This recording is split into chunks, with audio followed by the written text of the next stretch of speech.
नमस्कार, देश न्यूज के खास कार्यक्रम मंथन में आपका स्वागत है और मैं हूं आपके साथ मनीष कुमार। आज हम इस खास कार्यक्रम में बात करेंगे हैट्रिक की हुंकार, रैलियां धुआंधार, क्योंकि देश में लोकसभा चुनाव को लेकर राजनीतिक सरगर्मियां तेज है। लोकसभा चुनाव के परिणाम भारत के आगामी राजनीतिक भविष्य को निर्धारित करेंगे। बीजेपी 2014 से सत्ता में है, उसने 2019 में फिर से पूर्ण बहुमत हासिल किया और अब 2024 में भी पार्टी एक बार फिर से सत्ता में लौटने को लेकर आश्वस्त है। देश की जनता अर्थव्यवस्था, राष्ट्रीय सुरक्षा, सरकारी योजनाओं के क्रियान्वयन, सामाजिक मुद्दों आदि के आधार पर बीजेपी के कामकाज का मूल्यांकन करेगी। वहीं दूसरी ओर 2024 में विपक्ष एक बार फिर से एकजुट होकर चुनाव लड़ने की कोशिश में है। शुरुआत में बिखरता हुआ दिख रहा इंडिया गठबंधन अलायंस की शक्ल लेता नजर आ रहा है। कुछ समय तक लड़खड़ाते हुए दिखाई देने वाली इंडिया गठबंधन में दिल्ली में जो रैली हुई है उसने जान डाल दी है। ऐसे में सवाल है कि क्या बीजेपी की अगुवाई वाले एनडीए गठबंधन एक बार फिर प्रचंड बहुमत से सत्ता पर काबिज होगा या विपक्ष कोई बड़ा उलटफेर करके राजनीतिक पंडितों को चौंकाएगा। बता दें कि देश में लोकसभा चुनाव से पहले प्रचार की जंग तेज हो चुकी है। प्रधानमंत्री नरेंद्र मोदी ने मेरठ से जहां चुनावी रैली के प्रचार को अभियान को तेज दी है और बता दें कि अब उन्होंने बिगुल बजा दिया है, तो वहीं पार्टी के दूसरे शीर्ष नेताओं के कार्यक्रम भी शुरू हो गए हैं।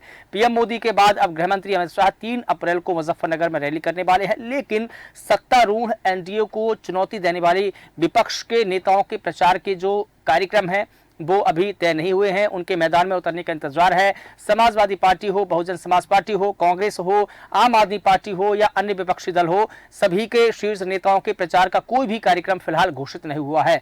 बता दें कि इस पूरे मुद्दे पर बात करने के लिए हमारे साथ में कुछ मेहमान जुड़े हुए हैं। आशीष सैनी जो कि कांग्रेस के प्रवक्ता है उत्तराखंड से, वो हमारे साथ में जुड़ेंगे। कमलेश रमन जी जो कि बीजेपी के प्रवक्ता है उत्तराखंड से, वो भी हमारे साथ में जुड़े हैं। मैं आपका स्वागत करता हूं। और समाजवादी पार्टी से अरविंद यादव जी जो कि समाजवादी पार्टी के यूथ विंग के महासचिव है, वो भी हमारे साथ में जुड़ेंगे। सर, आपका भी बहुत स्वागत करता हूं।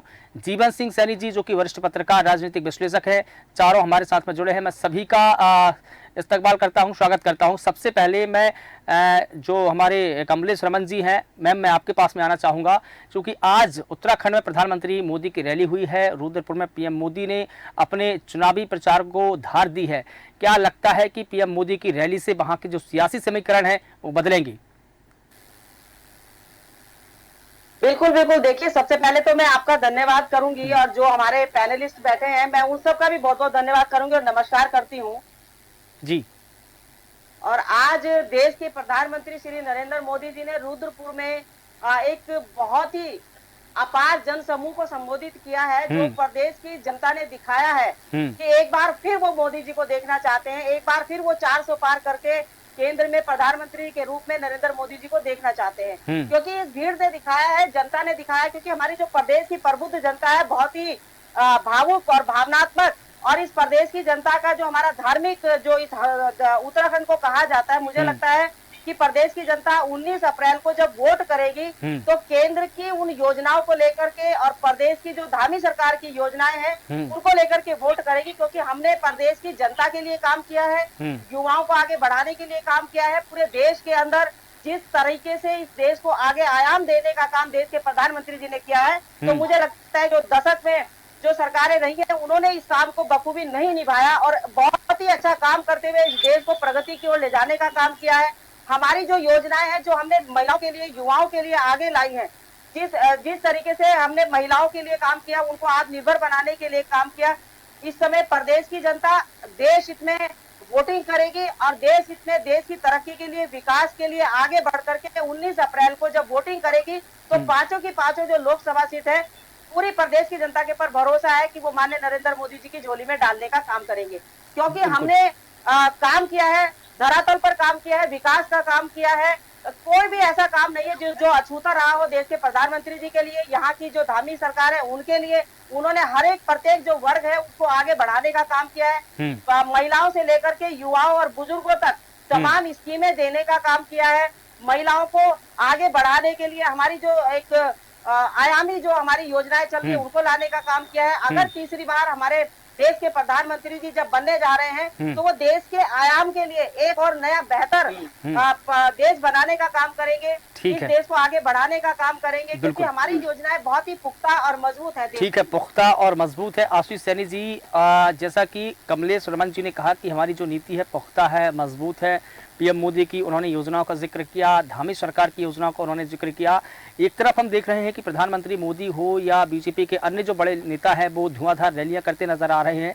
उत्तर भारत हो या दक्षिण भारत हो, पूरब हो या पश्चिम हो, चारों दिशाओं में बीजेपी के जो नेता है बिल्कुल फैल गए हैं, एक के बाद एक लगातार धुआंधार रैली कर रहे हैं। लेकिन हम जब इंडिया गठबंधन के नेताओं की बात करें, चाहे वो समाजवादी पार्टी के नेता हो, कांग्रेस के नेता हो या बसपा के नेता हो या अन्य जो विपक्षी पार्टी है उनके नेता हो, वो बिल्कुल भी इस तरीके से के एक्टिव नजर नहीं आ रहे हैं। क्या कारण है कि इंडिया गठबंधन एक्टिव नजर नहीं आया है? देखिए, से मैं थोड़ी सी सहमति रखते हुए अपनी बात को शुरू करूंगा जी। इंडिया गठबंधन और बीजेपी के एनडीए गठबंधन में दो तरह के फर्क है। एनडीए गठबंधन है, उसके साथ 38 से अधिक दलों का संगठन है और वो सब क्योंकि देश के प्रधानमंत्री के नेतृत्व में एनडीए चुनाव लड़ रहा है और वो प्रधानमंत्री है जो पूरे 5 साल प्रधानमंत्री कार्यालय में बैठने के बजाय चुनाव प्रचार पर ही लगे रहे। और आज जब इन्होंने रुद्रपुर में एक रैली की है तो रुद्रपुर की रैली में एक भी विषय ऐसा नहीं था जो जनहित के संबंध का हो। उन्होंने कहीं जनरल बिपिन रावत के नाम पर वोट मांगी और कहीं पुलवामा के शहीदों के नाम पर, लेकिन कभी भी उत्तराखंड की महिलाओं, युवाओं और बेरोजगारों के साथ साथ जो पूर्व सैनिक हैं यहाँ पर छोटे छोटे कारोबार करते हैं जिनको बहुत प्रभावित हुआ है जीएसटी के साथ, तो उस पर बात नहीं की। पलायन पर और खासकर अंकिता भंडारी हत्याकांड में जिस तरह से वीआईपी की सुरक्षा बीजेपी के लोगों ने की तो उस पर बात नहीं की। लेकिन मैं दूसरी बात करूंगा, आपने कहा कि इंडिया गठबंधन तैयार नहीं है। इंडिया गठबंधन ने अभी 31 तारीख को दिल्ली में रैली की और उन्होंने एक बात देश की जनता के सामने बिल्कुल स्पष्ट तौर पर रखी कि चुनाव आयोग सरकार के दबाव में हमें एक बराबर का लेवल नहीं दे रहा है ताकि हम राजनीति कर सके। आज कांग्रेस के अकाउंट खोले गए हैं जो सील किए गए थे बिना किसी कारण के और एक बोकस मुकदमा लगाकर। और हमारे जो विपक्ष के नेता हैं, यदि वो एनडीए के साथ नहीं जाते हैं तो उनको जेल भेजने का काम किया जा रहा है। तो हमारी लड़ाई तो बीजेपी से भी है, हमारी लड़ाई इनके इकोनॉमिक कैपिटल्स के साथ भी है, हमारी लड़ाई जो है ईडी, सीबीआई और चुनाव आयोग के साथ भी है और हमारी लड़ाई बीजेपी के हर झूठ, जुमले और तानाशाही के हर तरीके के खिलाफ है। आज हमारी लड़ाई लोगों की लड़ाई भी है। आज हम ये कह रहे हैं कांग्रेस पार्टी के मन से, लेकिन आपकी लड़ाई जरूर है हमारे एजेंडे में। जी बिल्कुल, आपकी लड़ाई जरूर है सैनी जी, लेकिन जब हम उसको जमीनी स्तर पर देखते हैं तो आपकी लड़ाई जमीन पर नजर नहीं आ रही है। आप भले ही टेलीविजन चैनल पर कह रहे हो, आप भले ही सोशल मीडिया पर ये बात कह रहे हो, लेकिन ये बात जनता को समझानी पड़ेगी ना, आपको जनता के सामने उतरकर। और देखिए, आंगन में आकर लड़ाई तो लड़नी पड़ेगी। जो लड़ाई आंगन में आप लड़ेंगे ना वही जनता उसको समझेगी, लेकिन आप यहाँ दावा करेंगे, सोशल मीडिया पर कहेंगे, इसका क्या औचित्य रहेगा सर? नहीं, मुझे आप ये बताइए कि आपको किस जगह हम दिखाई नहीं दिए, आप बताइए जरा। क्योंकि आपका सवाल जो है ना, मैं इसे बायस सवाल कहूंगा कि आपको भाजपा को प्रचार करते हुए दिखाई दे रही है लेकिन इंडिया गठबंधन के सहयोगी प्रचार करते हुए दिखाई नहीं दी, ऐसा क्या कारण है? 31 तारीख की रैली, आप बताइए कि उसमें विपक्षी गठबंधन के किस नेता ने अपने 31 तारीख के बाद में आपकी कौन सी बड़ी रैली हुई है सैनी जी? नहीं, 31 तारीख को दिल्ली में रैली हुई, आपको जानकारी नहीं है? बिल्कुल मानते हैं ना, बड़ी रैली हुई। हम तो ये कह रहे हैं कि उसी रैली के बाद से जो इंडिया गठबंधन है उसमें जाना है। बिल्कुल, हम उस पर सहमत है ना कि जो इंडिया गठबंधन की जो रैली हुई है उससे जाना है। बिल्कुल नहीं, स्पष्ट कहना है कि लोग जो मतदाता हैं और पिछले 10 साल से जिन समस्याओं से जूझ रहे हैं, हम उन समस्याओं के आधार पर ही वोट डालने की अपील कर रहे हैं। बिल्कुल ठीक है। ये नहीं कहा कि आप कांग्रेस के एजेंडे पर वोट दो या बीजेपी के एजेंडे पर वोट दो। आप देखिए कि आपकी समस्याएं कौन सी है, उनके समाधान पर बात किसने की। बिल्कुल ठीक है। चलिए, जनता पार्टी के लोगों ने केवल चुटकुले सुनाए, बिल्कुल लगातार प्रधानमंत्री ने सदन में भी और एक भी समस्या समाधान की बात नहीं की। ये जो चुटकुले वाली सरकार है, जो जुमले वाली सरकार है, जो मस्खरों की सरकार है, बिल्कुल ठीक है। आज स्थिति अरविंद यादव जी, आंतरिक नहीं मनीष जी, मैं एक लास्ट बात कर रहा हूँ, लास्ट बात। बिल्कुल ठीक है। भारतीय जनता पार्टी इतनी मजबूत पार्टी है कि अपनी पार्टी में अपने कार्यकर्ताओं और अपने नेताओं को टिकट देने के बजाय कांग्रेस के लोगों को टिकट दे रही है। इनके पास तो नेता भी समाप्त हो गया, एजेंडा भी समाप्त हो गया। अब या तो प्रधानमंत्री है या मतदाता है, ये तो बीच में हमारे प्रवक्ता है या कार्यकर्ता है या पन्ना प्रमुख है, इनकी किसी को कोई जरूरत नहीं है। आज सबसे अधिक जो कष्ट अगर देखने को मिल रहा है तो भाजपा कार्यकर्ताओं और नेताओं में। बिल्कुल ठीक है। अरविंद यादव जी, आपके पास में आना चाहूँगा। जो सैनी जी हैं, उन्होंने कई बातों का जिक्र किया। उन्होंने कहा कि हमारी लड़ाई न सिर्फ बीजेपी से है बल्कि हमारी लड़ाई एजेंसियों से भी है, क्योंकि हमारे खाते फ्रीज किए जा रहे हैं, हमको चुनाव नहीं लड़ने दे रहे हैं। क्या आप भी इस बयान से सहमत हैं क्या?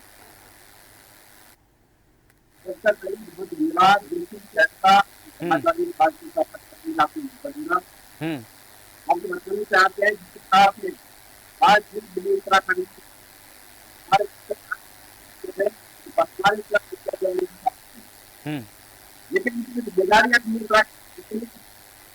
प्रदेश में नहीं पाई। आपने देखा होगा जो लोग नौकरी देने का वादा किया था, नौकरी देने की बात लाकर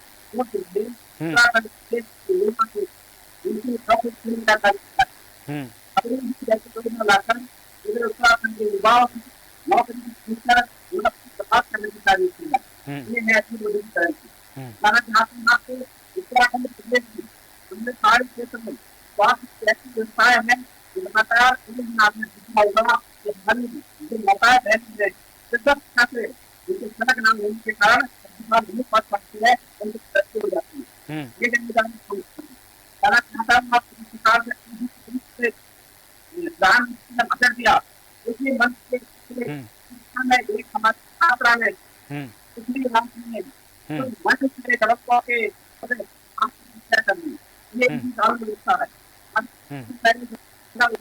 बिल्कुल हमारे बाबा जी बिल्कुल जी ठीक है पूरे दिन के साथ साथ उत्तराखंड में बर्बाद करने की तैयारी की है।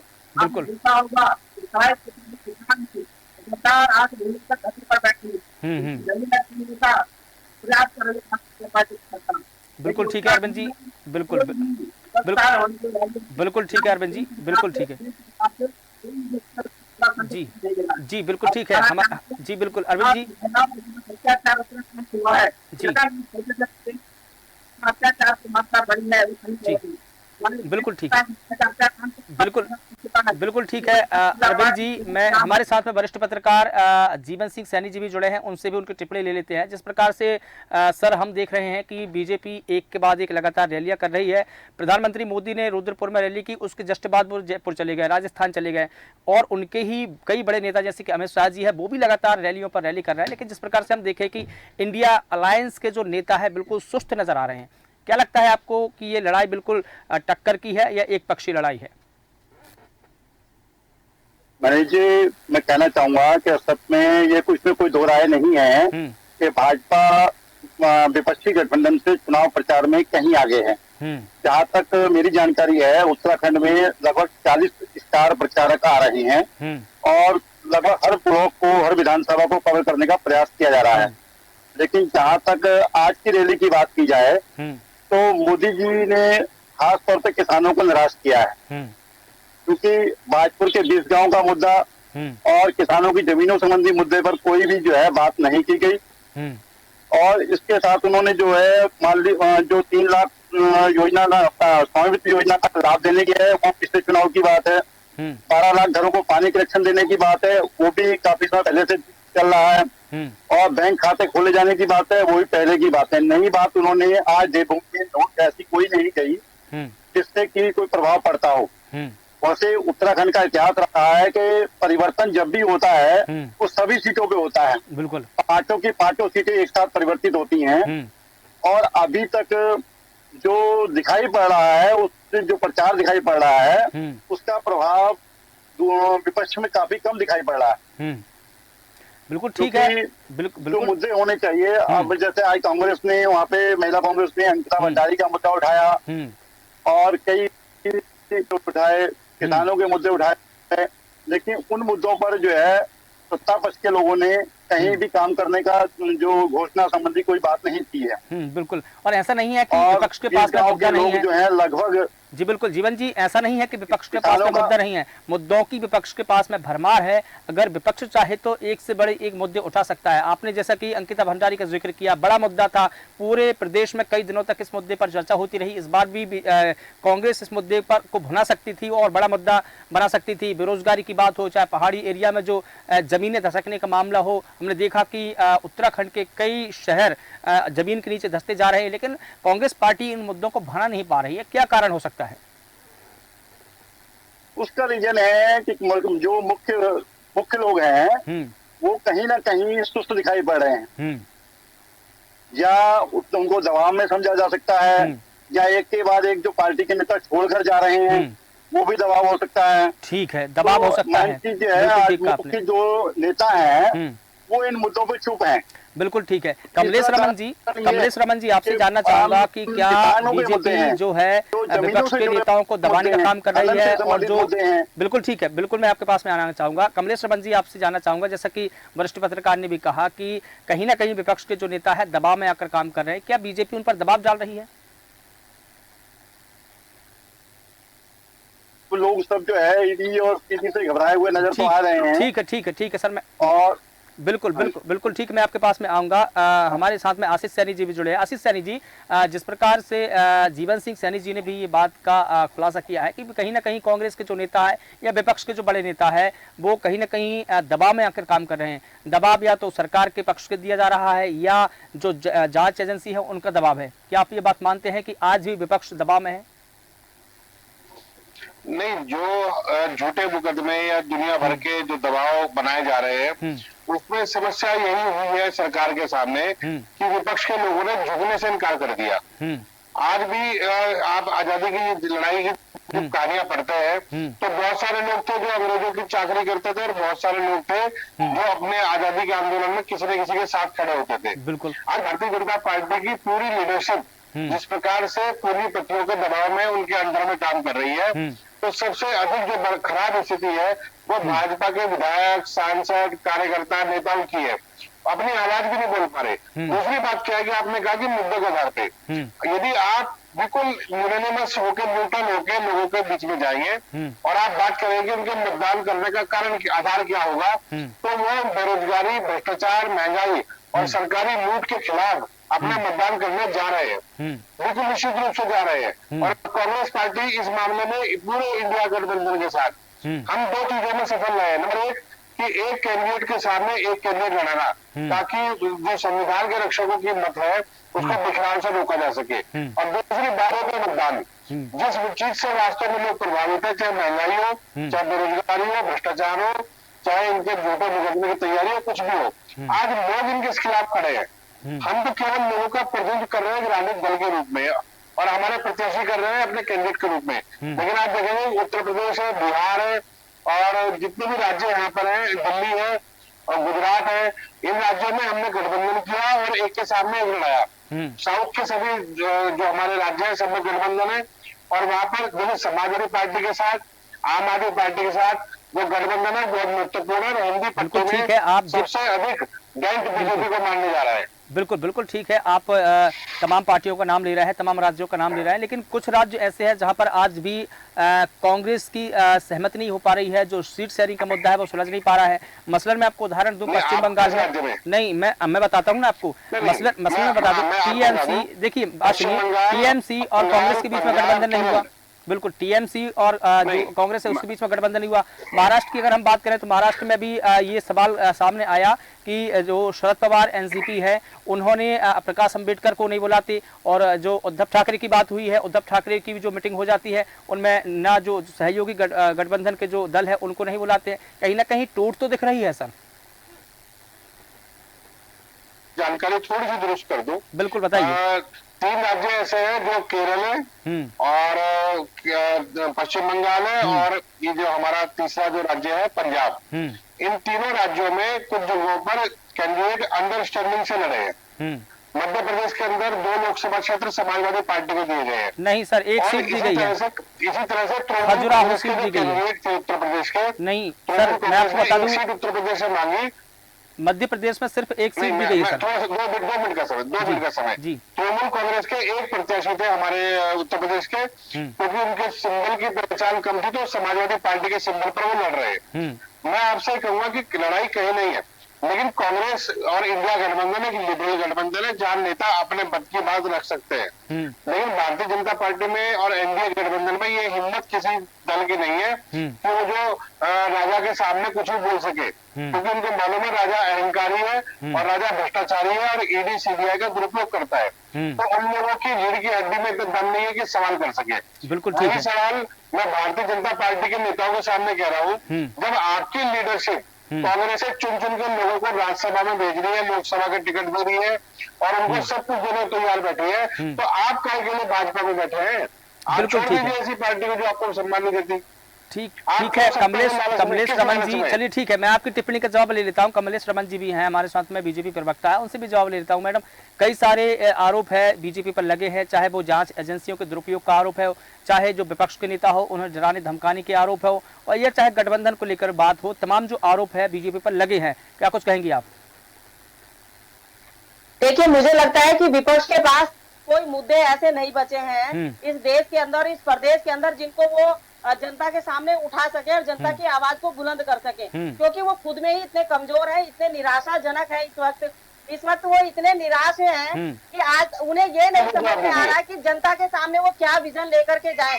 अगर अच्छा होता विपक्ष, अगर बहुत अच्छे से अपने एनडीए गठबंधन के अंदर कुछ विजन लेकर के जाता पब्लिक के सामने और पब्लिक के सामने अपनी बात को रखता, लेकिन वो आरोप पे आरोप लगा करके अपनी जो कमजोरियां वो दिखाने का काम कर रहा है। नहीं, उन्होंने कहा तो सही, इंडिया गठबंधन के अंदर जितने भ्रष्टाचारी हैं वो जेल में जाएंगे, अगर गलत काम करेंगे तो जेल में जाएंगे। उन्होंने गलत काम किया है तो जेल में जा रहे हैं। लेकिन मैं ये पूछना चाहती हूँ कांग्रेस के जो यहाँ प्रवक्ता जी बैठे हैं कि जब उनकी पार्टी में कोई व्यक्ति रहता है तो बहुत अच्छा होता है, जब उन्हें लगता है कि वो दूसरी पार्टी को ज्वाइन करा तो इनको उसमें भ्रष्टाचार नजर आने लग जाता है। इसका मतलब आप कार्यकर्ताओं को वहाँ भ्रष्टाचार लिप्त बताने का काम करें। आपके नेता वहाँ भ्रष्टाचार कर रहे थे, आपने भ्रष्टाचार को बढ़ावा देने का काम किया कांग्रेस ने। इसका मतलब आपके जो नेता है वो जो सत्ता पक्ष में रहे हैं आपके साथ में, उन्होंने भ्रष्टाचार किया है, तो जाहिर सी बात है वो जेल में जाएंगे और जेल में जाना भी चाहिए। आज इतना इंडिया गठबंधन घबराया हुआ क्यों है? अब देश के प्रधानमंत्री जी देश को आगे बढ़ाने के लिए काम कर रहे हैं, युवाओं के लिए काम कर रहे हैं, महिलाओं के लिए काम कर रहे हैं। आज हमारी जो योजना है, अभी इन्होंने आरोप लगाया कि हमने काम क्या किया, हमने पूरे देश में जो हमारी मातृशक्ति खुलने में सोच किया करती थी उसका काम करने का काम किया, शौचालय बनाने का काम किया। महिलाएं जो धुएं से पीड़ित थी, जिनकी आंखें जलती थी, उनको देकर के उनको धुएं से निजात देने का काम किया। हमने भ्रष्टाचार मुक्त सरकार देने का काम किया। आप बार बार सिर्फ वो बिल्कुल भी मनीष स्वीकार नहीं है। बार बार आरोप लगाने से आप पाप और पाप नहीं हो जाते। इस प्रदेश के अंदर, इस देश के अंदर महिलाओं को आगे बढ़ाने का काम किया।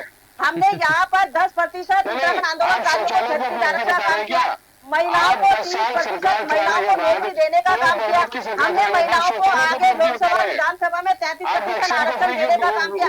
आज अगर कांग्रेस के पेट में दर्द हो रहा है तो वो सिर्फ इसलिए हो रहा है क्योंकि उन्हें पता है कि पांचों लोकसभा की केंद्र में जाने वाली है माननीय नरेंद्र मोदी जी की झोली में। आज प्रदेश आगे बढ़ रहा है, इनको तकलीफ हो रही है। आज युवा आगे बढ़ रहा है, इनको तकलीफ हो रही है। आज कांग्रेस के पास कोई भी ऐसा मुद्दा नहीं बचा है इस प्रदेश के अंदर जिसको लेकर के वो चर्चा करें। ठीक है कमलेश जी, आशीष जी, ऐसे अगर चर्चा करेंगे तो हम किसी निष्कर्ष पर पहुंच ही नहीं पाएंगे। कमलेश जी, आशीष जी, बिल्कुल ठीक है, एक अंकिता बहन हमारी ठीक है ठीक है। ये लोग विपक्ष के लोग कमलेश जी, आशीष जी दुखी कर रहे हैं, परेशान कर रहे हैं। आज हमारी बहन की, अंकिता बहन की जो आत्मा है वो तड़पती होगी इस बात के लिए कि विपक्ष किस तरीके से रोटियां सेकने का काम कर रहा है। बिल्कुल ठीक है। देखिए हमारे पास में समय का अभाव है। कमलेश जी, आपको अगर महिलाओं के सम्मान की बात है तो आप कोई दिक्कत नहीं, आप प्रदर्शन करें, कोई दिक्कत नहीं है। लेकिन आरोप देखिए कमलेश जी, देखिए हमारे पास में समय का अभाव है, मैं समय का अभाव है, मैं आप दोनों को रोकना चाहूंगा। मैं अंतिम टिप्पणी लेना चाहूंगा। जीवन सिंह सैनी जी वरिष्ठ पत्रकार है जी, 10 सेकंड में जीवन सिंह सैनी जी आप अपनी बात कंप्लीट कीजिए जी। चलिए ठीक है, आप 10 सेकंड जी अपना 10 सेकंड में अपना उत्तर दीजिए। बिल्कुल बिल्कुल कमलेश जी उनसे उत्तर ले लेते हैं ना, कमलेश जी उत्तर ले लेते हैं ना। आशीष जी बिल्कुल अपनी बात रखें। ठीक है, मैं 10 सेकंड दे रहा हूँ आशीष जी आपको। कांग्रेस कहेगी क्या? नहीं ठीक है कमलेश जी मैं आपको रोकना चाहूंगा। आशीष जी 10 सेकंड में बात पूरा करिए आप।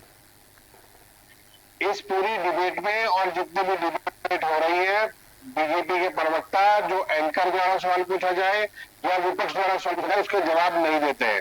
यही इनकी हताशा है, यही इनकी कमजोरी है। चलिए ठीक है, आप बहुत जल्दी आपको ठीक है। 19 अब तारीख, इस 19 पूरी अप्रैल बहस को को यहीं पता पर लग रोकना जाएगा पड़ेगा। कि आशीष जी कौन आपका कहां बहुत पर शुक्रिया है। जुड़ने के अगर लिए, हमने काम कमलेश किया जी होगा, आपका भी बहुत जनता शुक्रिया हमें- जुड़ने के लिए, अरविंद यादव जी आपका भी बहुत शुक्रिया और जीवन सिंह सैनी जी आपका भी बहुत शुक्रिया। तो बता दें कि 2024 लोकसभा चुनाव के लिए विपक्ष और एनडीए गठबंधन द्वारा लगातार रैलियों पर रैली की जा रही है। प्रधानमंत्री मोदी के बाद में गृह मंत्री अमित शाह भी अब चुनावी मैदान में है, लगातार वो रैलियों पर रैली कर रहे हैं। लेकिन सबसे बड़ी चुनौती यह है कि क्या अब जो सत्तारूढ़ एनडीए गठबंधन है वो फिर से 2024 में एक बार फिर से सत्ता पर काबिज हो पाएगा?